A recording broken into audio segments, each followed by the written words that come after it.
scusate, la colpa è vostra perché noi volevamo una standing ovation come quella di Sanremo. Quindi le mani tutte...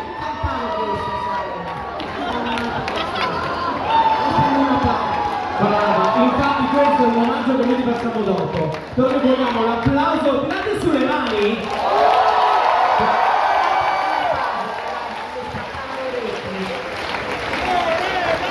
Siccome abbiamo parlato di Sanremo, citato il pezzo di Sanremo, super mega platino, cosa ti aspetti da me? Regia, ci siamo?